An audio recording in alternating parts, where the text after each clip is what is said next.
Du coup, eh ben, c'est parti. Donc, on va parler de micro SaaS. Donc, c'est du SaaS, mais en petit, évidemment, de nos codes, comme on vient de le dire, et un tout petit peu, ce sera pas, vous emballez pas, ce sera pas ouf, mais de SEO où, j'ai fait quelques tests de positionnement et tout ça sur l'outil qu'on a créé récemment. Donc, hop, en premier habituel, donc, qui je suis? Donc, Sylvain, Vandewalle à Caen, donc comme l'équipe de Links Garden, où il fait donc très beau. J'ai été par le passé responsable e-commerce, toujours dans le coin, donc petit e-commerce qui faisait environ 1,5 million de chiffre d'affaires par an. J'ai été en web marketing au Crédit Agricole Normandie, donc très grand compte, avec tout ce qui va avec. Je ne suis pas resté très très longtemps, 2 ans. J'ai été, il y a longtemps, en fait jusqu'à récemment, finalement, puisque j'ai pas renouvelé, la dernière fois, j'ai laissé expirer des domaines, mais donc éditeur de site, à niveau amateur, pour faire des tests et arrondir un petit peu les fins de mois. J'ai par le passé, avec un collègue, un confrère dev, créé pas mal d'outils perso, donc qui n'ont jamais vraiment marché, c'est-à-dire que, comme on le verra après, je suis, moi ce que je préfère, c'est l'acte de création, de créer des outils, des sites ou ce que vous voulez, plutôt que de les faire évoluer ou les faire maintenir. Parce que, bah, je vous déconseille du coup. Voilà, à la base, je suis SEO avant tout, et depuis toujours, mais c'est-à-dire que pour moi, le SEO, c'est un moyen, pas une fin. Donc je fais pas que du SEO, mais j'utilise toujours le SEO et globalement, je trouve, ce qui me décrit le mieux, c'est, homme à tout faire, 2.0, mouton à 5 pattes, ou j'aime bien aussi, bouche-trou de luxe, c'est-à-dire que, bah, en général, en entreprise ou ailleurs, je bouche les trous là où ça manque de compétences. Donc, si je reprends l'historique chez Ciné où je suis arrivé, maintenant, donc où je suis, Head of Growth, dans la startup nation. Alors désolé, je sais que, growth, ça peut être un gros mot, mais voilà, c'est le terme à la mode. Donc, bah, je suis arrivé, il y avait, quasiment pas de site, donc fallait, travail très classique, lancer un WordPress, stratégie de contenu et tout ça. Donc j'avais plutôt une casquette, on va dire, SEO classique, contenu, comme en entreprise. Et puis après, donc on fait du SaaS et du logiciel. Fallait mettre tout ce qui était, stack analytique et tout ça. Donc, bah, il y avait personne, je m'y suis collé. Et puis, bah, là, maintenant, on veut, lancer, des petits SaaS très rapidement pour tester le marché avant d'investir trop dans les développements. Et voilà ce que je fais, en résumé. Donc, voilà, le gros, c'est pas toujours non plus que spammer les emails, sur LinkedIn. Donc, le sommaire, bah, on va parler, évidemment, de MicroSaaS, donc, de nos codes. Je vais vous faire un petit rex en fait sur donc, tools.ciné.ai. C'est pas hyper long, hein, parce que l'outil il est accessible, il est utilisable, gratuitement. Donc, bah, si vous avez envie de voir, ce qu'on peut faire avec les techniques et les outils dont je vais vous parler, bah, c'est hyper simple, vous aurez la démo carrément en ligne.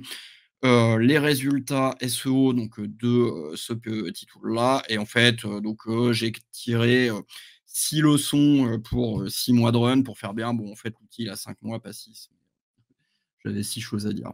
Voilà, donc j'espère que le son, c'est mieux.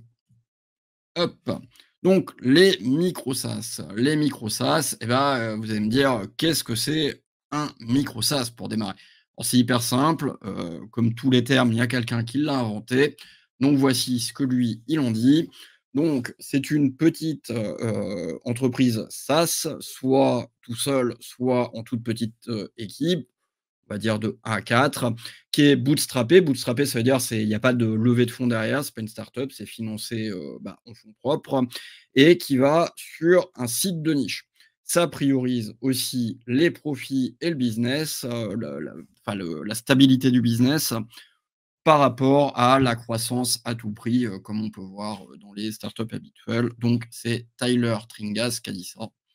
Voilà, voilà. Donc si on traduit, c'est un produit simple qui répond à un problème précis, qui génère des revenus récurrents, qui est adressé à une niche spécifique, qui est géré par une petite équipe. Donc, voilà, c'est arbitraire, j'ai mis 1 à 4, hein, et qui est orienté, la plupart du temps quand même quand on vers, l'exit, la sortie, donc la vente, hein, de l'outil, comme on peut voir, des ventes de sites web, habituelles.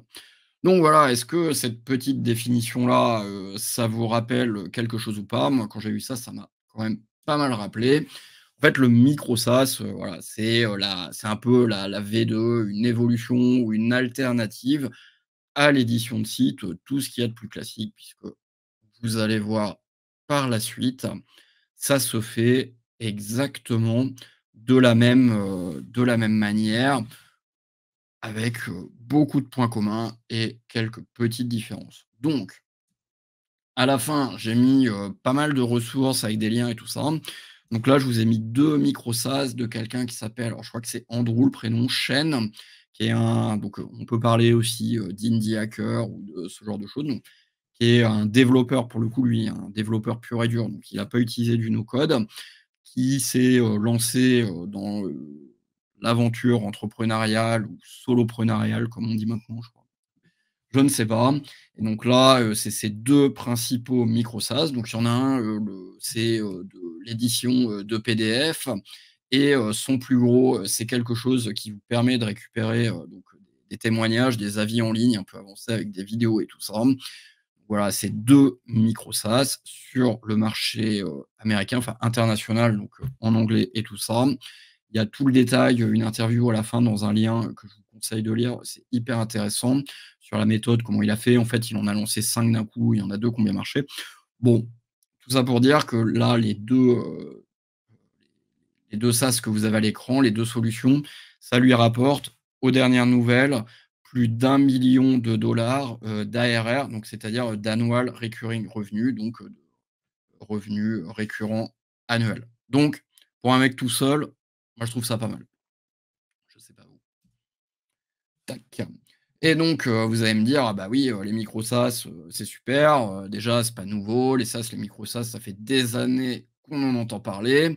Vous allez me dire: «Bah, tu es gentil Sylvain, mais pour tout ça et bah, il y a une barrière à l'entrée, il faut savoir coder». C'est-à-dire, voilà, si vous êtes pas développeur, si vous vous formez pas au développement, si vous avez pas un minimum de base et bah, c'est pas pour vous. La preuve, l'exemple que j'ai donné juste avant, bah, j'ai bien dit c'est un développeur. Alors ça, c'est, moi ça fait, moi je préfère pas compter le nombre d'années, depuis, le temps que je suis dans le métier, mais enfin ça commence à faire longtemps, donc ça fait plus de 10 ans, ça ne nous rajeunit pas tout ça. Mais, voilà, c'est une barrière qu'on a tout le temps parce que des fois, en général, dans nos métiers, on a plein d'idées, il faut trouver des gens avec qui les réaliser. Bah, faut trouver des devs qui ont un esprit orienté business, c'est pas toujours, évident. Après, quand on en trouve, faut les garder, même quand c'est des free, des fois après ils sont débauchés ou enfin bref, hyper compliqué. Donc faut savoir coder et bah, de la même manière que de faire des bons sites ou quoi, c'est un métier et c'est pas donné à tout le monde. Et c'est là qu'intervient le no-code, bah, qui va être, un peu la réponse à, à toutes ces problématiques-là. Donc le no-code, basiquement, qu'est-ce que c'est? Hyper simple. C'est tout pareil que n'importe quel builder de page, donc WordPress, Shopify, PrestaShop, Webflow pour les jeunes, sauf que c'est fait pour faire des sites et des SaaS, tout bêtement. Donc ça, c'est une citation de moi. Mais franchement, aujourd'hui, l'outil que je vais présenter très rapidement après, c'est exactement la même chose que d'utiliser, à mon sens, en tordant un peu et en se projetant un peu, que d'utiliser un theme builder, type Divi, Elementor, Gutenberg pour les puristes. Ce que vous voulez, c'est vraiment extrêmement proche d'utiliser, Webflow, qui lui est fait pour faire des sites web. Et c'est aussi proche de Shopify, si on voulait faire une place de marché, PrestaShop ou peu importe, n'importe quel, CMS builder de site, que vous avez déjà utilisé. Juste en fait, bah, sur la partie, édition de site, contenu classique, ça va être souvent, en tout cas moi ce que j'utilise, light sur les features et par contre ça va être beaucoup plus avancé, pour, utiliser un back-end, des automatisations, des API. Donc on va voir après. Hop!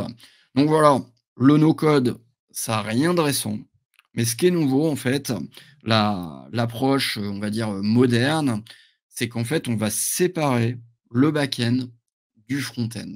C'est-à-dire que vous allez avoir un outil dédié au front-end et un autre outil dédié au back-end. Ce qui fait que ça rend la scalabilité, donc la possibilité de grandir et d'évoluer, ça rend les possibilités d'évolution ou d'intégration, de personnes externes ou de recrutement quand vous êtes en entreprise, comme nous, beaucoup plus évolutives. Puisqu'en fait, comme les solutions, elles sont découplées, vous, la dépendance est beaucoup moins grande. Si vous prenez WordPress, je pense qu'on est, extrêmement nombreux à utiliser aujourd'hui. Bah, WordPress, en fait, c'est un front-end. Vous avez, toute la partie, front, la partie du site, mais c'est aussi le back-end. Ça veut dire WordPress, il vient avec sa base de données, avec son back-office, son admin et tout ça, c'est un gros ensemble et bah, tout fonctionne ensemble et ce qui peut, quand on veut commencer à mettre les mains dedans, ça peut être dur de trouver des personnes qui savent, bien gérer les 2, voire, on va pas arriver à améliorer, les temps de chargement ou ce genre de choses parce que tout simplement, c'est un environnement, un framework qui est très complexe et c'est un peu plus dur à prendre en main. L'avantage donc là, ce que vous voyez à l'écran, c'est WeWeb. C'est un outil français que nous on utilise. Il y en a pas mal d'autres, on en reparlera après et tout ça, c'est pas le plus connu, il est assez récent. WeWeb, en fait, ils disent bien que vous faites votre front-end avec, votre propre back-end. C'est-à-dire que, moi, je travaille en entreprise, donc, en termes SEO, on pourrait dire, je suis in-house. Et ben, en entreprise, vous pouvez avoir, quand c'est une boîte, de développement, vous pouvez avoir une culture qui soit plus, sur le back-end, soit plus, donc vous avez plus de développeurs back-end, soit plus sur le front-end. Ça va vous permettre, en fait, et bah, de vous adapter aussi à la culture d'autres entreprises. C'est-à-dire que nous, on utilise du 100 no code, mais demain, ce serait très facile de garder notre interface front-end, donc qui est WeWeb, et de remplacer petit à petit les services back-end par les services, internes. C'est un peu technique, peut-être tout ça, je suis désolé, mais en tout cas, ça facilite la collaboration avec des développeurs ou quoi, parce que tout le monde peut s'intégrer. Et ça, c'est une vraie grande nouveauté parce que ça permet, de ça plus être dépendant des langages, des technos de back-end ou de quoi, peu importe en fait. À partir du moment où vous avez des API pour communiquer, une base de données, et ben c'est parti, ça roule. Hop. Donc voilà, le no-code, souvent, bah, dans no-code, il y a no, donc on se dit, on va pas coder. Donc est-ce que le no-code, c'est vraiment un moyen de créer des produits digitaux, des logiciels, sans aucune compétence en développement? C'est un peu la promesse. Eh ben non, absolument pas. C'est-à-dire que le no-code, c'est tout simplement une autre manière d'appréhender le code. Parce que par rapport à tout ce que je dis, quand on compare avec l'édition de site et tout ça, aujourd'hui, quand vous faites du no-code, quand vous dites, no-code, bah, c'est un peu, avec, beaucoup d'autodérision, comme on disait tout à l'heure sur le gros c'est tout, mais souvent on va vous prendre pour des amateurs, on va vous dire: «Ouais, c'est pas des vrais produits, vous faites pas du développement ou quoi». Alors qu'en fait, absolument pas. Le no-code, qu'est-ce que c'est? Peu importe les outils que vous utilisez, c'est de la programmation visuelle. Là, vous voyez, c'est en tout petit, c'est un peu fait exprès pour vous montrer, mais là, c'est un vrai, workflow issu, de WeWeb. Ça, c'est ce qui se passe quand vous cliquez sur un bouton. Donc nous, on travaille dans le big data maritime, c'est ultra niché et l'outil qu'on fait, c'est soit poursuivre les navires de marchandises, soit, poursuivre les containers qui sont eux-mêmes sur les navires de marchandises. Donc, dans, le cas, de ce qu'on entend souvent dans les conférences SEO, Links Garden ou quoi, on peut tout à fait imaginer, s'adapter, vous faites du dropshipping ou vous avez un e-commerce, vous achetez, une cargaison de marchandises, qui vient, d'Asie, bah, elle est sur un bateau et vous attendez impatiemment qu'elle arrive. Bah, vous pouvez utiliser notre outil pour savoir, de combien de temps votre conteneur est en retard et vous allez devoir patienter. Donc là, bah, voilà, c'est, visuel, on voit bien, le dans le partage des slides, ce sera plus facile, mais on voit bien, il se passe des actions, il y a des conditionnels, donc des if, est-ce que la personne est connectée, pas connectée? Il y a une regex pour vérifier, le container ID, si le mec il met pas n'importe quoi, et cetera. Un autre outil qu'on utilise pour faire le back-end, c'est N8N. Je sais qu'il y a eu, régulièrement, enfin plusieurs fois, avec Joanie, principalement, des démos de Make ou quoi, bah, N8N, c'est l'équivalent de Make en open source. C'est-à-dire que sur le papier, on parlera après, hein, je vais vous donner tous les détails de combien ça nous coûte et tout ça, mais sur le papier, open source, ça veut dire gratuit. C'est-à-dire si vous savez l'héberger, vous payez pas l'abonnement, le nombre de workflows, quoi. Bah, là, comme on le voit dans la description, c'est, une API basique que j'ai créée pour, calculer, donc pour récupérer les infos d'un conteneur et calculer, en ce moment, la sustainability, le développement durable, c'est très important. Donc, calculer l'empreinte carbone, en fait, les émissions de CO2. Donc système, vous avez des nœuds, des actions, il se passe des choses et tout ça, ça déroule et ça marche hyper bien. Hop! Et évidemment, c'est tous ces outils-là, c'est absolument pas nouveau. C'est un peu comme l'IA, c'est un peu comme ChatGPT, c'est un peu comme tout ce que vous voulez. Ça existe depuis longtemps. Ce qui est nouveau, en fait, c'est les moyens à disposition pour le faire, qui ont permis de démocratiser tout ça, puisque là, vous voyez à l'écran, je pense que la plupart des personnes qui participent à cette conférence reconnaissent. C'est Zenoposter qui permet aussi, c'est pareil, c'est un vrai template de Scrap qui permet, de faire de la programmation visuelle, bah, quand on ne sait pas, programmer soi-même avec ses petites mains, heu, son propre scrapper ou quoi. Donc, donc voilà, le no code, c'est important d'insister, c'est pas gratuit. C'est-à-dire que nous, WeWeb, tel qu'on l'utilise aujourd'hui, on paye 39 € de licence de l'outil par mois, plus 2 licences, ce qu'on appelle des sièges, c'est-à-dire on est 2 à travailler dessus, maintenant on est 3 d'ailleurs. N8N, il est hébergé sur un outil, alors ça je vous recommande vraiment, ceux qui veulent se lancer dans l'automatisation et tout, Elest.io, c'est génial, c'est ce qu'on appelle du PaaS, le Platform as a Service, si je dis pas de bêtises. C'est-à-dire qu'en fait, ils gèrent l'aspect serveur à votre place et que l'outil open source, bah, vous le déployez en 2 secondes. C'est-à-dire ils ont toute une base, d'outils, un catalogue d'intégration et vous cliquez, vous installez et c'est dispo. Donc voilà, mon N8N me coûte à peu près 25 $ par mois. C'est pas un abonnement, en fait, c'est comme du AWS, donc Amazon Web Service. Vous payez autant d'utilisation, donc si le N8N il tourne à fond, ça va peut-être me coûter 30 € et enfin 30 $ et puis s'il tourne pas du tout, 15, je sais pas. Et on utilise en back-end. Back-end, ça va être tout ce qui va gérer l'authentification chez nous. Donc, quand les gens se loguent et créent des comptes, tout simplement, et la base de données. On est une entreprise. L'outil, il a 5 mois, il a pas mal avancé. Aujourd'hui, on est sur leur outil payant. Donc, c'est 85 $ par mois, mais on a tenu au moins 2 mois avec leur version gratuite qui faisait très bien le job. On a pris Xano parce que c'est un outil qui est vraiment, à fond no code et en fait, en même temps, nous, on teste aussi beaucoup, le no code à fond, quoi, pour voir si on peut faire, des vraies choses. C'est une demande, de l'entreprise. Mais il y a des alternatives, pardon, des équivalents à moins cher. Par exemple, de très, très connus, vous avez quelque chose qui s'appelle Supabase. J'ai oublié de le mettre dans les ressources, je le rajouterai.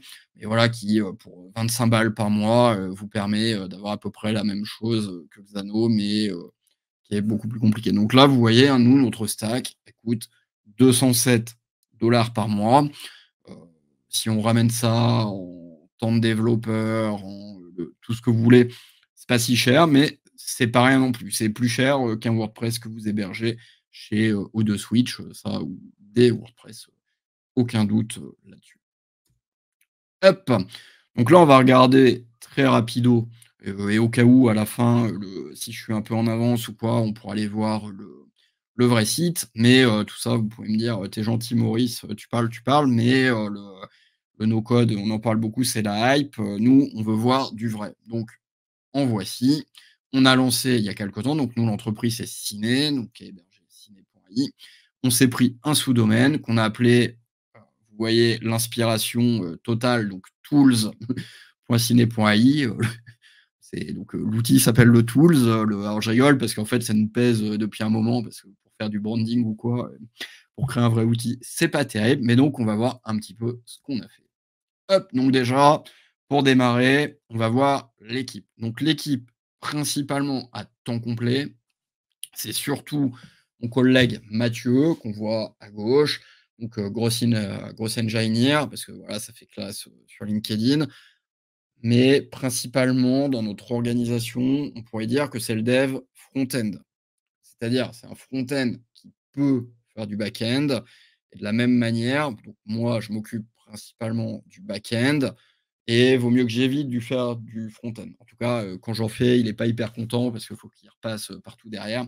C'est aussi le problème des outils un peu trop faciles à utiliser, c'est que, bah, vous arrivez à les utiliser. Donc vous pouvez casser plein de choses.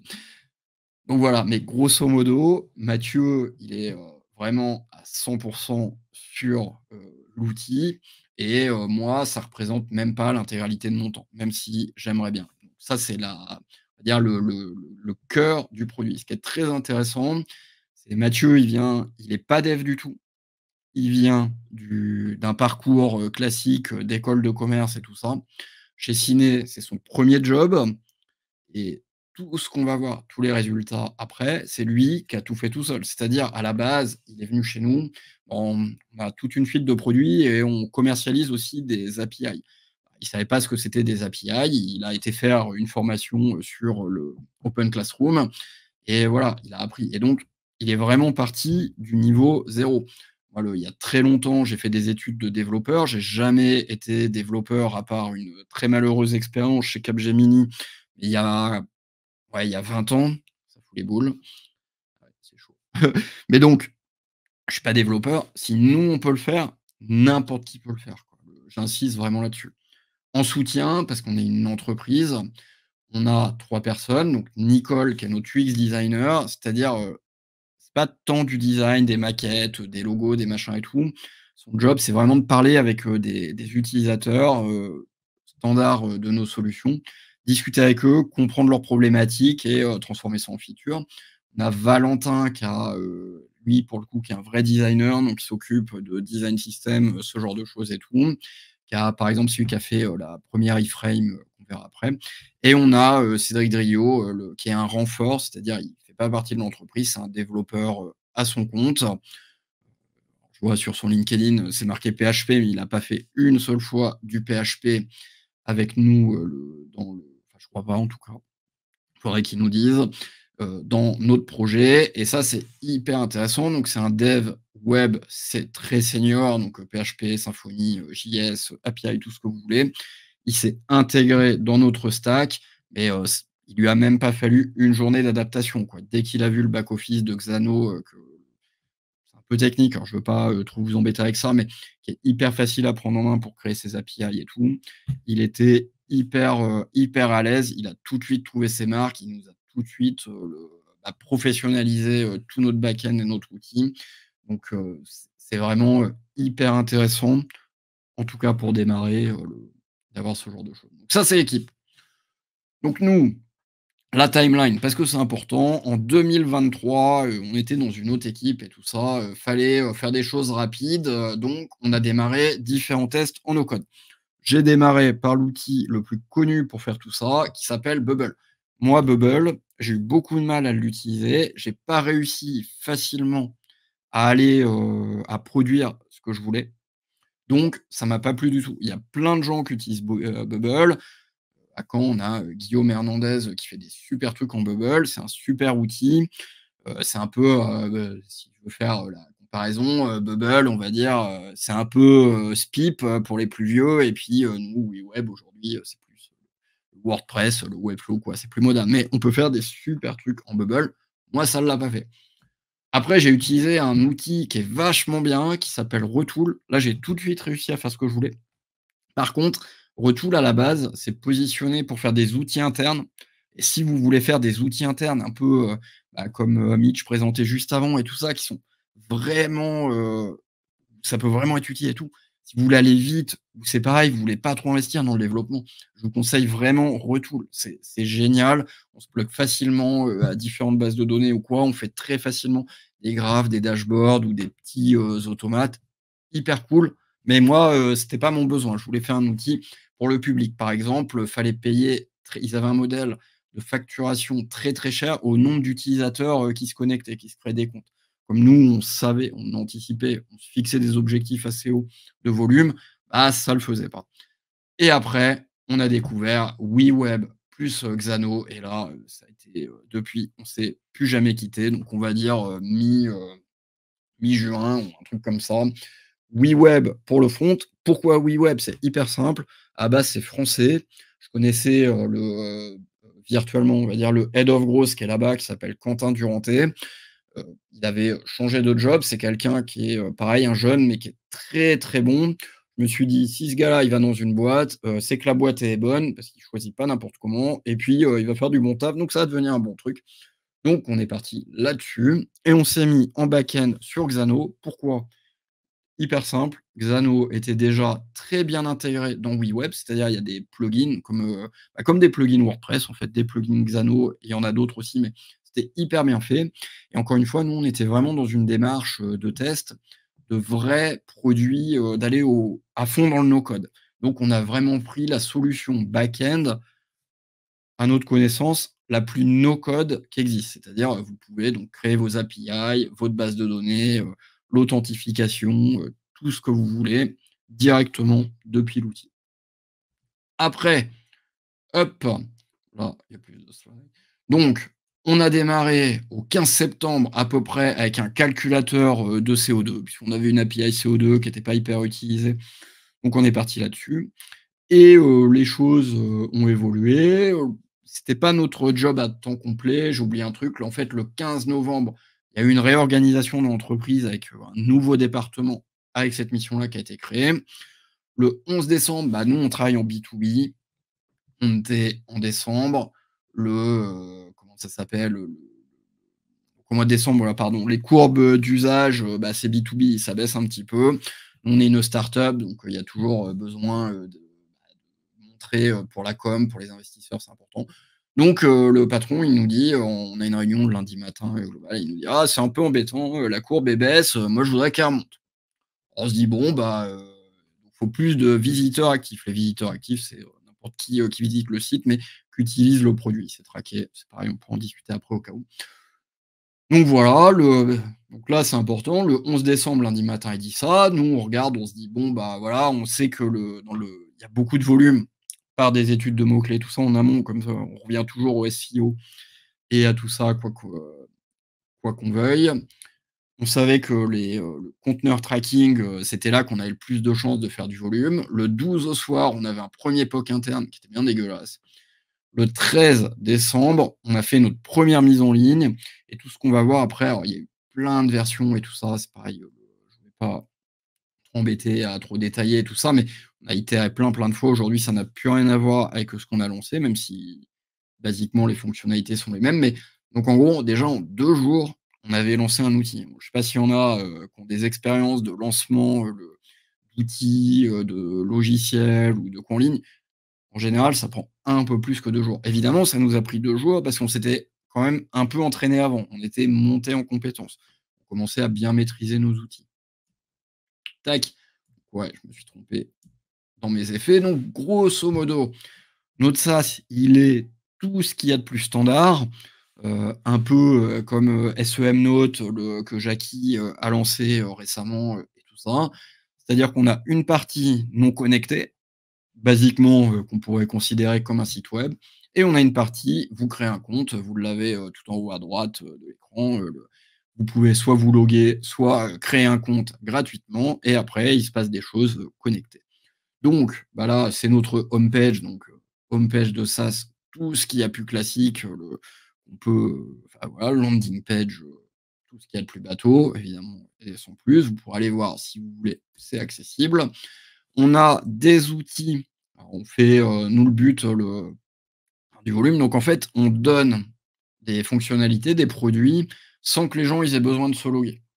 Mais, en gros, l'idée c'est pareil, terme à la mode, désolé, beaucoup d'anglicisme, mais product led growth, c'est-à-dire les gens ils découvrent le produit, ils se disent: «Ah ouais, c'est vachement bien, je vais me créer un compte». Voilà, c'est le pari, qu'on fait. Donc là, ça, c'est notre produit. En fait, comme je vous ai dit, on peut traquer soit des conteneurs, soit des navires. Voilà, vous tapez le nom d'un navire, il y a son IMO, c'est comme ça, plaque d'immatriculation, désolé. Et vous avez les infos, en dessous, son nom, là où il est sur la map, sa vitesse, et ce genre de choses. Et derrière tout ça, basiquement, pas grand-chose, d'autre. C'est l'espace connecté. Donc là, on passe l'espace connecté, nous, ce qu'on a le plus développé, c'est la partie container.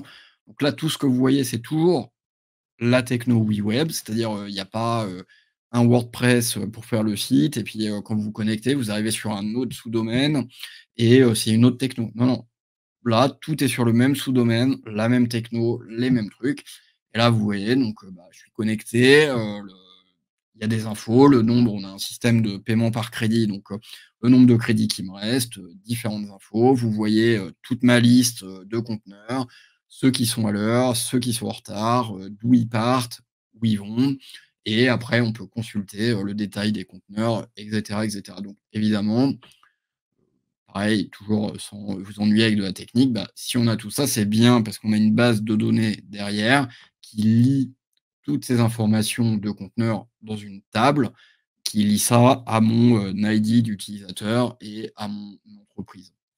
Dans toutes les petites choses, qu'on a pu faire, pardon, on a, un système donc vous voyez, il y a des collaborateurs, c'est-à-dire que déjà dans notre modèle de données et dans notre système, on peut inviter différentes personnes à collaborer dans une même interface. Quand c'est pas en no code, quand ça n'a pas été pensé en amont, ça peut être compliqué à mettre en place. Enfin, c'est des choses que j'ai pu demander, à avoir du mal, à obtenir dans des équipes, plus standards. Vous avez donc, toute l'intégration pour acheter des crédits, on en parlera après, c'est pareil, je pense que beaucoup connaissent, mais basiquement, on a intégré Stripe, qui permet de payer en ligne, très facilement ou au pire, on va dire un équivalent de PayPal, en plus avancé. Heu, on a, toutes ces choses-là, donc, pour vous connecter, vous pouvez, reset le password, login mot de passe, vous pouvez inviter des gens, vous pouvez partager les infos d'un conteneur, enfin voilà, plein de choses. Tout a été fait en no code et bah, là, encore une fois, j'insiste, hein, parce que pour moi, c'est vraiment important. Quasiment tout ça fait par, intégré en tout cas, par une seule personne qui est pas développeur, qui a pas de cursus de développeur et qui a, 1 an, allez, on va dire 1 an et demi maintenant, avait, quasiment jamais entendu parler du développement. Voilà. Il avait bidouillé un petit peu parce que voilà, l'esprit bidouilleur, il faut toujours le garder, c'est toujours hyper important, comme disait Mickaël aussi, dans sa conférence juste avant. Et il avait bidouillé dans Webflow et tout ça, donc c'était quelqu'un de bien débrouillard, mais absolument pas un développeur et il a réussi à faire tout ça. Je vous montre pas le back-end, on pourra en discuter à la fin si vraiment vous voulez, mais parce que c'est un peu chiant. Tac! Donc voilà, maintenant on va parler, de manière un peu plus concrète et donner, quelques chiffres. Donc notre outil, depuis qu'on l'a lancé, il a fait 30K, 30 000 pardon, 30 000 visiteurs. Comme on a fait un outil, nous, on voulait des gens qui s'activent. C'est ça qu'on mesure. Comme on voulait beaucoup de gens qui puissent s'activer, bah, en fait, on a simplifié au maximum, heu, toutes les manières d'interagir avec l'outil pour que ce soit hyper simple de s'activer. Typiquement, si on revient là, bah, vous voyez, il y a, un label, vous mettez, le nom du navire ou le numéro de l'IMO si vous l'avez, ça marche. Vous cliquez sur le gros bouton et ça marche, donc c'est hyper facile. Sur d'autres outils, bah, faut mettre, c'est plus dur d'accès, c'est plus compliqué. Du très visible, ça a bien marché. Donc en fait, on a, quasiment, 2/3 des visiteurs qui s'activent. En tout, on a eu 800 sign up. À la base, quand on a lancé l'outil, on devait même pas faire on voulait pas s'embêter à faire des sign up. Notre outil, c'était censé être, basiquement être une passerelle qui renvoyait vers les autres produits, qui eux, sont déjà vendus et qui sont déjà au catalogue, de Ciné, donc l'entreprise. Sauf que, le produit s'est mis à tellement décoller qu'on s'est dit: «Ouais, c'est trop bête» et puis en même temps, bah, toujours dans la volonté d'apprendre et se dire: «Peut-être que tout de suite, c'est pas ce qu'on a à faire, mais demain, on veut apprendre» et bah, a, donné, on s'est, donné, comme objectif de mettre en place tout le sign-up et tout. Comme ça, aujourd'hui, bah, on peut faire un produit complet. Sur 800 sign-up actuellement, donc depuis la sortie le 13 décembre, il y a eu 6 ventes directes. C'est pas énorme. Faut savoir donc encore une fois, nous, c'est pas notre objectif principal. Alors je sais, quand on n'est pas dans le milieu startup et tout, ça peut être un peu étrange, mais en fait, ce qu'il faut voir ça, moi je le vois de manière très positive, c'est-à-dire qu'on n'était pas attendu là-dessus. On a mis un système de paiement, on pousse pas les gens vers le paiement et tout ça, et pourtant ils achètent quand même. Donc, heu, 1, c'est que ça fonctionne, 2, ça fonctionne pas. Donc si vous regardez un petit peu 800 sign up pour 6 ventes, ça fait pas beaucoup. Donc nous, on a un système, classique aussi qui est assez standard, c'est-à-dire vous créez un compte, vous avez 5 crédits gratuits à utiliser, comme vous voulez, donc 5 conteneurs, à traquer. Donc, bah, je vous spoil, hein, qu'est-ce que font, les gens? Et bah, la plupart du temps, quand ils ont cramé leurs 5 crédits dans un compte, ils créent un nouveau compte. Voilà, voilà. Donc, quand on regarde les courbes, nous, on a démarré donc, la violette, c'est les usages totaux. C'est-à-dire, il y a d'autres outils dans l'entreprise qui, eux, sont développés classiquement. Donc, il y a un historique dans le tracking. Donc, c'est pour ça que la courbe violette, en septembre, elle démarre pas à zéro et qu'elle démarre, aux alentours de 1000 utilisateurs. Bah, quand on regarde les courbes et d'où on est parti, donc il y a le CO2 au début en bordeaux, lui, qui a été assez stable, qui a pas trop explosé, et on voit bien que dès décembre, quand on lance le conteneur, et derrière qu'on enchaîne avec, donc en janvier avec, la partie navire, on voit bien que les courbes en fait, elles explosent, et ça permet, bah, d'aller, très, très loin, dans, le nombre d'utilisateurs, le nombre un peu, on pourrait dire, presque, du branding et dans la démo de ce qu'on fait derrière, bah, ça aide les gens, ça peut soit aider les utilisateurs de l'API, parce qu'on vend l'API, qui est derrière l'outil pour mettre en place la même chose ou faire leurs tests, et c'est aussi une solution, moins technique qui leur permet, de développer. Donc, en termes, techniques, moi je veux dire, enfin, pour des non-développeurs, parce que ça, c'est pareil, c'est un classique, comme, quand vous faites du WordPress, bah, WordPress c'est pas bien, c'est pas assez bien et tout. Bah, quand vous faites du no-code, c'est pas des vrais produits, vous êtes pas développeur. On a quand même sorti, plus de 30 API, à nous-mêmes, ça va, des API que vous avez tout à l'heure, donc qui servent les résultats, des containers, jusqu'à des API internes, pour, envoyer des emails, où on récupère, pour un utilisateur donné, quand il arrive à 0 crédit, bah, on récupère la liste de tous les conteneurs qu'il a fait et mon collègue, Mathieu, lui envoie un email. Et en tout, c'est des vrais chiffres. Alors, on est déjà à plus, parce qu'il date, il y a 15 jours, mais on a fait en tout depuis le 11 décembre 326 mises en prod. Ça fait 4 par jour ouvré, et c'est tout ça à chaque fois drivé par les retours, soit les interviews d'utilisateurs en UX, soit par Mixpanel. Donc, c'est les courbes, c'est un équivalent de Google Analytics, hein, rien de compliqué. Les courbes que vous voyez à côté, où plein, plein de détails, ou par, mon outil préféré en phase de lancement, qui est Hotjar, qui permet de faire, plein de choses, des heatmaps, c'est pas ce qu'on utilise le plus, mais surtout du click recording, c'est-à-dire, bah, vous voyez la souris et l'utilisateur se balader, dans les outils, et donc, bah, tous les matins, on se sert notre café, on regarde, 10 minutes, un quart d'heure de Hotjar, on voit les gens, se paumer, se perdre, à des endroits, pas réussir à utiliser certaines fonctionnalités, chercher des choses, et bah, quand on le voit une fois, 2 fois, 3 fois, 4 fois, on corrige, on essaye une nouvelle chose, et le lendemain, on remet nos Hotjar et on vérifie si ça fonctionne. Hop! Donc voilà, on arrive, sur la partie, un petit peu test SEO.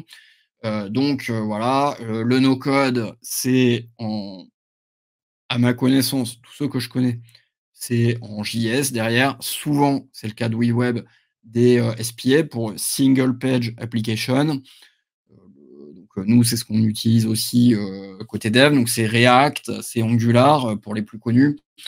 Les SEO ou, ceux qui font du tracking ont déjà été amenés à travailler, avec des SPA, partagent, ma douleur, j'imagine. C'est-à-dire que c'est l'enfer, on peut rien faire. Rien que pour, mettre, Google Tag Manager, c'est compliqué puisque, bah, comme il y a qu'une seule page, il y a pas d'événement, de page vue. Il faut recréer soi-même son événement de page vue. Il faut faire indexer, c'est-à-dire que c'est les fameux sites, quand vous désactivez le JS dans votre navigateur, bah, il y a plus rien, ça devient tout blanc. Bref, l'enfer. Donc, à un moment, nous, les choses avançaient bien. On a une acquisition qui est pas mal basée, sur les ads, Google Ads, basiquement. Je me suis dit: «Tiens, est-ce que je pourrais, basique, on avait nos mots-clés qui convertissaient. Est-ce que je pourrais, limiter la dépendance aux ads et faire des économies en SEO?» Et en même temps, bah, répondre à la question, est-ce qu'on peut ranker avec notre JS de merde? Hop.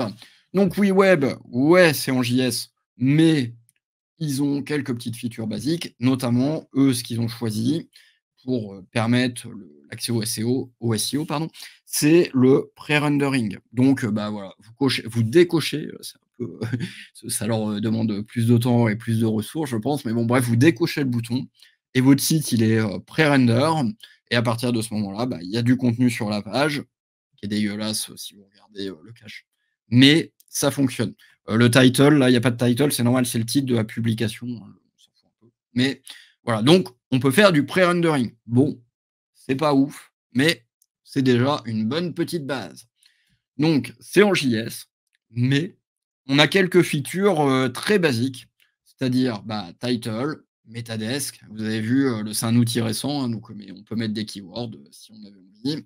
On peut, faire, du nom index, si on a envie. On choisit son URL. On peut rajouter, des répertoires ou quoi et je vous ai mis en dessous, on peut rajouter donc du custom code. Si, bah, par exemple, je voulais, mettre, une canonique ou n'importe quoi, vers une autre page ailleurs, un truc qu'on va voir un petit peu après et bah, c'est possible. Donc il y a pas c'est vraiment, le minimum, du SEO. Tac. Donc, bah, je vous donne les chiffres, c'est pareil là, pas de courbe, masquée ou quoi. Donc on a lancé, le site, enfin toute l'app et tout ça en décembre. On a fait plusieurs itérations. On a mis, une GSC, enfin je veux dire jusque-là, tout ce qu'il y a de plus basique et j'ai commencé à bosser dessus. J'ai plus les dates, en tête, mais, j'imagine, à partir de fin février. En fait, là, avec, la courbe qui a écrasé, j'ai vu que ça s'était un peu positionné. Donc, j'ai fait le travail, extrêmement bête, c'est-à-dire, j'ai pris les pages qui se positionnaient et j'ai été leur mettre un title, une meta enfin voilà et puis, j'ai corrigé, c'est mon collègue donc lui il est pas SEO, il fait des vrais landing pages donc, bah, j'ai fait la base, c'est-à-dire que, bah, quand il mettait des titres, pour, dire, features ou je sais pas quoi, pas de mots clés, bah, j'ai enlevé que c'était un titre et je l'ai mis en police normale et puis j'ai mis des mots-clés dans les titres. Mais vraiment, j'ai fait le minimum du travail. Donc, on arrive aujourd'hui, là, c'est pareil, c'est pas les derniers chiffres, mais on est monté jusqu'à 178 clics en une journée.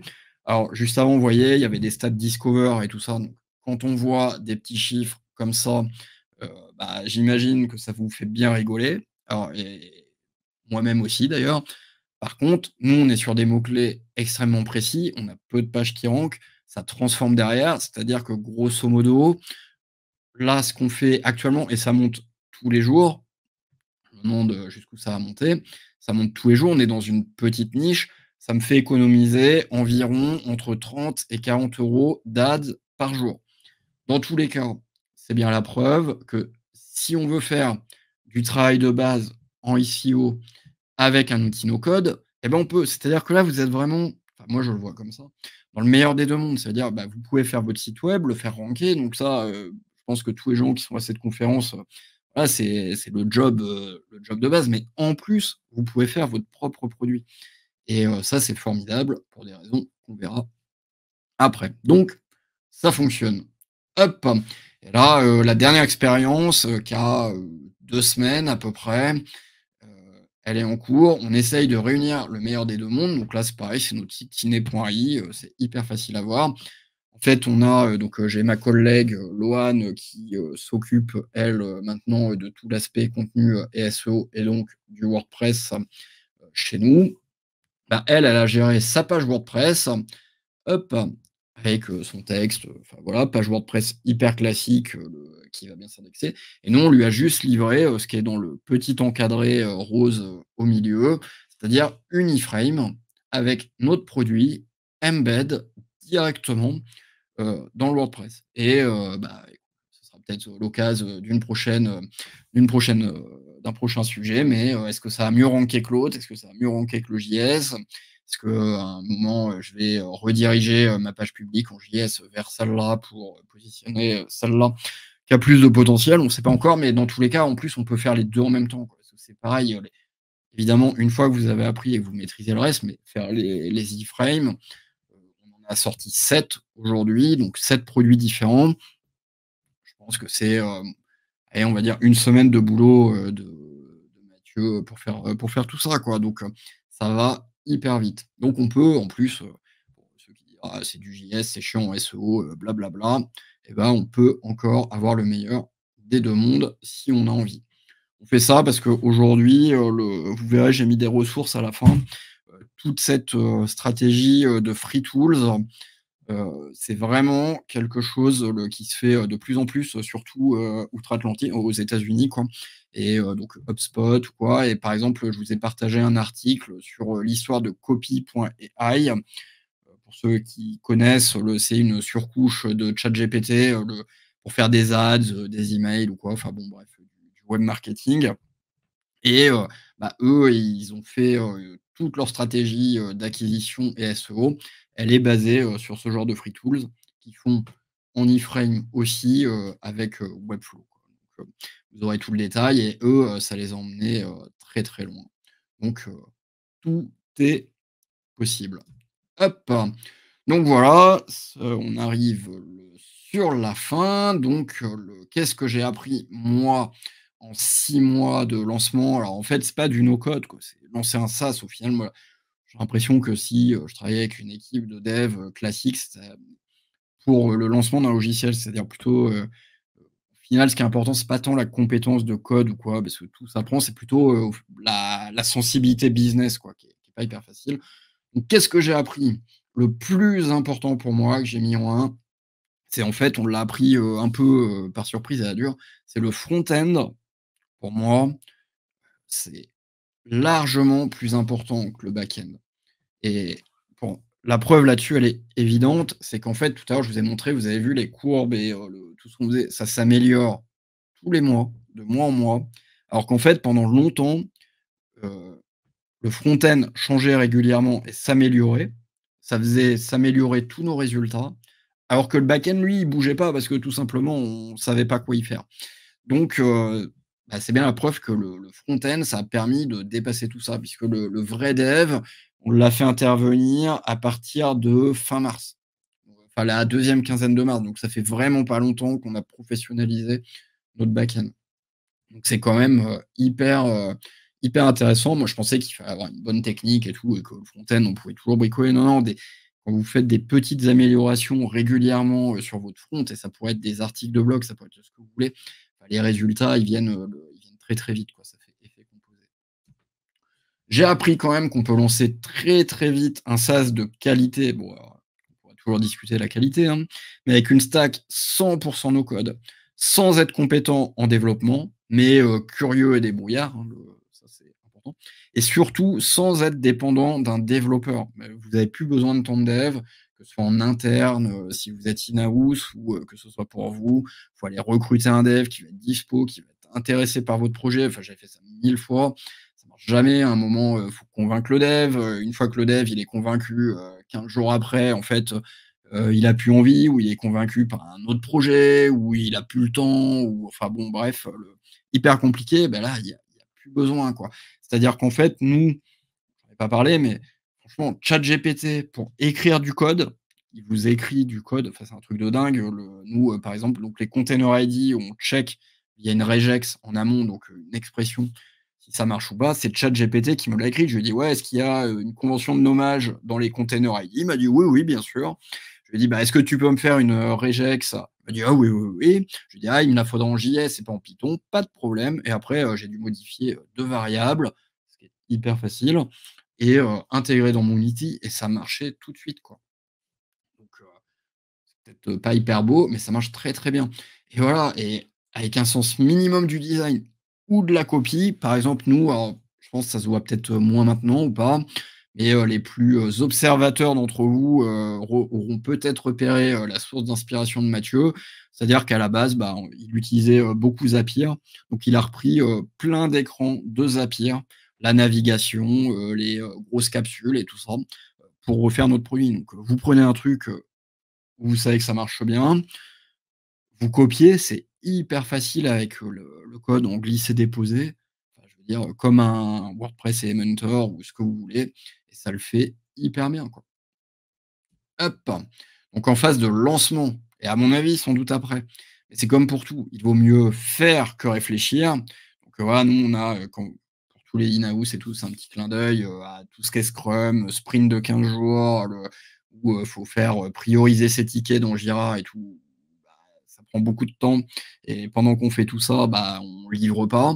Bah, nous, voilà, en fait, on s'en fout de tout casser, c'est arrivé plusieurs fois, qu'on casse complètement l'outil. Par contre, on répare très, très vite et puis, bah, on a plein d'idées, on teste des trucs et bah, souvent ça marche pas, mais c'est pas grave, on retire, ce qui marche pas et par contre, quand ça marche, bah, à chaque fois, on garde ce qui marche et ça amplifie et ça amplifie et ça amplifie. Tac. Donc l'exécution, ça, c'est beaucoup plus important que les idées parce que c'est un truc qu'on me redit souvent: «Ah là là, les idées, j'ai pas l'idée». Mais franchement, si vous exécutez bien, l'idée, ça vient après. Hop, donc à moins d'être un génie, il faut anticiper que c'est long, un SaaS, surtout avant d'avoir du ROI, donc c'est pas pour tout le monde. Si vous voulez, gagner de l'argent tout de suite, c'est sans doute pas votre méthode. Et bah, par rapport à du SEO, à ce que j'ai déjà fait par le passé, en affiliation, on touche un micro pourcentage pour les transactions qu'on génère, quand on nous les attribue bien. Bah, en SaaS, c'est facile, hein. Moi, le Stripe, c'est le nôtre. Ce qui tombe dessus, ça tombe dessus. Je paye la commission à Stripe qui est toute petite et tout le reste, c'est dans ma poche. Hop! Et évidemment, c'est important de dire, si tu es un vrai dev avec un vrai esprit business, c'est encore mieux, il y a pas besoin de no code, ça va coûter 10 fois moins cher, ça va aller 10 fois plus vite. Mais l'avènement du no code, la modernisation et tout ce qu'on a, bah, ça permet de s'affranchir de cette barrière si vous l'êtes pas. C'est-à-dire que vous avez plus besoin de trouver un dev vous pouvez vraiment faire tout vous-même, quoi. Hop, évidemment, vous pouvez découvrir tout ça dans ma super formation que je lance après la conférence pour devenir millionnaire en quelques jours. Hop là. Et du coup, eh ben, me concernant, j'ai terminé. Je ne sais pas comment je suis en timing, mais on va pas être loin des questions. Et comme je vous disais, donc là, vous les recevrez et vous avez des ressources. J'ai essayé d'être très exhaustif sur sur tout ça. Et donc, vous avez beaucoup d'inspiration sur tout ce qu'est le microsas, des newsletters, pour avoir des idées, justement, si vous n'en avez pas, des histoires inspirantes. Ah, celle de Demon Chain, surtout, c'est celle que je vous conseille, moi, qui m'a vraiment inspiré. Et toute notre stack complète en termes d'entreprise. Et voilà. Merci beaucoup. Alors, je vous ajoute tous les deux. Je suis Merci comment beaucoup. niveau timing? Parfait. C'est parfait. À 1 minute près. On est parfait. Ah, c'est pas. Donc, En distanciel, c'est pas facile. non, c'est pas facile d'évaluer effectivement le timing, mais là, c'est impeccable. Il y a beaucoup de personnes dans la partie du chat qui te félicitent pour ta conférence. On a quelques questions. Alors, le diapo, est-ce que tu pourras nous l'envoyer, qu'on le partage, pour qu'on partage toutes les ressources, justement, que Ouais, tu as. carrément. On va commencer par la question. J'ai SEA, SEO expertise. Est-ce que le no-code peut avoir un impact sur le temps de chargement d'un site? Si oui, est-ce une alternative viable et face à une optimisation de site traditionnel? Alors, ouais, je vois la question, je réfléchis. Alors, déjà, j'ai pas fait de test de performance sur Je n'ai pas pensé. Donc, alors, nous, on a traditionnellement, on a un WordPress qui est sur Elementor. Donc, lui, pour le coup, on a plein de problématiques. Il est très lent et c'est la bonne galère. Sur WeWeb, je l'ai pas fait, sachant qu'il y a du pré-render et que le site est assez petit. Normalement, c'est censé aller hyper vite. Après, par rapport à la question, le no-code, en fait, c'est une solution un peu complète. Donc, en termes de remplacement, c'est-à-dire si tu as déjà un site, bah, en fait, ça voudrait dire, admettons, tu as un WordPress et tu veux changer de crèmerie, je sais pas, Webflow, WeWeb, peu importe, et bah, faut faut anticiper toute la partie migration. Donc, pour optimiser, être sûr que ça marche, est-ce que ça vaut le coup? Donc là, peut-être que l'optimisation traditionnelle sur de l'existant, c'est sans doute plus utile. Très bien.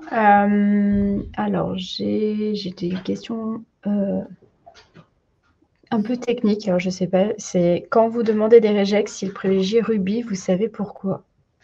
Alors, j'en sais rien. Moi, j'ai eu souvent du Python. Mais de toute façon, je lui demande de traduire et il le fait aussitôt. Et donc, moi, je bidouille en Python et maintenant de plus en plus en JS parce que voilà, avec le no-code, N8N, Make et tout ça, c'est pareil, Zapier, il y a toujours du JS à l'intérieur, ou même pour le tracking. Mais de toute façon, on lui demande de traduire, il traduit aussitôt. Mais j'ai jamais fait gaffe. Ou alors, je suis tellement mauvais en dev que ça se trouve, il m'a mis du Ruby et que j'ai cru que c'était. Là, c'est carrément la honte. Autre question, donc, Question d'Olivier. Olivier de SEolizer, qui a une question sur le futur justement de toutes ces applications et est-ce que tu n'as pas trop peur justement de dépendre de prestataires externes en termes de disponibilité et de pricing? C'est une très bonne question. On se la pose très régulièrement. On n'a pas encore trop de réponses. On a anticipé, parce que voilà, on est au début. Normalement, le plan, la théorie, c'est qu'on lance des produits et ce qui marche, on les passe un peu préfet. En fait, en gros, c'est des maquettes sur lesquelles on a déjà des stats, on sait ce qui marche pas, etc. Et on les fait redev, entre guillemets, par une équipe de dev standard. Ce qui est sûr, c'est que WeWeb, par exemple, j'en ai pas parlé, il y a une option, vous pouvez tout exporter en vue.js. Donc, il suffit d'avoir, si vous avez une culture plus front, paf, Vue, c'est un framework JS très très connu. On exporte en Vue et les développeurs, ils reprennent le code. Xano, on peut exporter la base de données en Postgre, si je dis pas de conneries. La techno, c'est ça. Donc, on peut faire ça souvent, en fait, dans les histoires. Et encore une fois, c'est un peu nouveau, tout ça. Donc, beaucoup de gens en parlent. Il n'y a pas encore trop de recul. Xano, WeWeb, tout ça, en fait, souvent, il va y avoir une boîte elle va être plus back-end. Donc, en fait, par exemple, nous, dans notre cas, c'est le cas. Ça veut dire on enlèverait Xano pour le back, on remplacerait par le back interne et on garderait WeWeb. Et après, peut-être, on enlèverait WeWeb pour mettre nos technos internes. Ce qui est sûr, c'est que en fait, tu as des parachutes, tu peux exporter tout ça, donc tu n'es pas marié avec, tu n'es pas dépendant. Par contre, ouais, tous ils ont des modèles de pricing au nombre de visiteurs, au nombre de personnes, de collaborateurs ou quoi, ça peut vite monter. Et c'est à prendre en compte, surtout quand on vient du SEO, un peu classique où on fait des gros volumes, quoi. Genre, par exemple, avec WeWeb, vous ne pouvez pas faire du Discover, parce que là, vous passez à un plan qui coûterait ultra cher. Parce que eux, je vois, leur plan max, c'est 50 000 visiteurs par mois, quoi. Donc voilà, donc il y a des parachutes, mais je ne les ai pas encore testés. Olivier pourra me reposer la question dans 6 mois, dans 1 an. Moi, le plan, c'est d'aller le plus loin possible. Et de toute façon, si ça génère de l'argent, quand il y a de l'argent, il n'y a pas de problème. Ok, très bien. Merci beaucoup pour ta réponse. J'ai aussi Laszlo. Donc, parmi tous les outils no-code à part de l'IA, est-ce que tu privilégies de l'open source? Alors, oui, mais parce qu'on est radin malin, quoi. Donc, c'est-à-dire, là, dans la liste que vous avez sous les yeux, donc WeWeb, je n'ai pas trouvé de solution open source, soit pour faire les fronts, soit pour faire les backs. Je suis sûr, il y en a, mais je ne les ai pas trouvées. N8N, c'est open source. Donc, encore une fois, je vous recommande vraiment, s'il y a un truc pour vous montrer, c'est ls.io. C'est génial comme outil. Vous pouvez installer en 2 clics plein de solutions open source. Rudderstack, c'est pour du tracking, l'équivalent de Segment en open source. Donc, nous, il coûte 0 aujourd'hui. Posthog, c'est un outil génial d'analytique qui vous permet de faire du click track, enfin énormément de choses que je vous invite vraiment à aller voir. En plus, leur com, elle est exceptionnelle. Et c'est de l'open source, vous payez pas grand-chose, et enfin rien du tout. Et donc voilà, donc j'aime beaucoup l'open source parce que ça permet de tester très facilement, très rapidement. Et après, je commence à avoir une c'est qu'au bout d'un moment, en fait, le plan open source, il arrête de se développer et les features, elles sont que dans le plan payant, quoi. Je veux dire, on le voit bien, par exemple, sur N8N, en mode open source, vous ne pouvez pas être plusieurs à collaborer sur votre N8N. c'est aussi à prendre en compte. J'ai l'impression qu'il y a un cycle de vie de l'open source. Au début, c'est génial. Et puis à un moment, les mecs, comme n'importe qui, c'est normal, ils focus sur le business et l'argent. Et ils arrêtent de maintenir leur outil gratuit. Merci beaucoup, Vittorio. Merci aussi, donc, Laszlo, pour ta réponse très complète, toujours au top. On a aussi dans l'équipe Linksgarden une question, c'est quand est-ce que tu reviens sur les apéros web? Ça fait un petit bout de temps qu'on ne t'a pas revu. C'est vrai. Non, je savais même il faudrait déjà qu'il y en ait, quoi. Mais, il y en a eu cette année. Et là, il va faire beau et tout, ça va être le moment. Mais ouais, carrément. Prochainement. En tout cas, merci beaucoup. Alors, il y avait une dernière question. Après, elle a l'air plutôt SEO. Celle de Julien. Celle de Julien, donc sur un site WordPress, pour chaque page créée auparavant avec un embed qui était généré automatiquement jusqu'à ce qu'il installe un plugin qui empêche ça. Et la suite du problème, donc c'est quand il se retrouve avec beaucoup de pages qui sont des 404, comment il peut les supprimer efficacement? Alors là, bonne question. Moi, je dirais le plugin, mais moi, en fait, je fais pas du. Alors, pour rentrer dans le technique, je sais pas si ça peut être une solution pour toi ou pas, mais moi, je fais pas du /embed, j'ai pas de plugin, j'ai rien. C'est j'injecte du code directement avec une balise iframe, tout ce qu'il y a de plus standard. Et la balise iframe, ça marche normalement, ça marche partout et ça marche super bien. En tout cas, sur un WordPress, je l'ai testé sur un classique et avec Elementor, donc c'est un bloc de texte code, en mode HTML et iframe et /iframe à la fin avec le link rel au milieu et ça marche top. Cela, a priori, ce serait plutôt le plugin qui fout la merde. Ok, merci beaucoup, Sylvain. Je remets ton micro, Elliot. Je l'avais coupé. Attends. Ouais, c'est moi qui le mute quand. Super. Merci quand beaucoup de t'être rendu disponible. Merci pour la conférence. Merci à vous pour l'invitation. Et puis, merci Sylvain. Une bonne journée et puis de bons congés. Ouais, c'est ça, je pars. Allez, à plus. À plus. Ciao Sylvain. Ciao.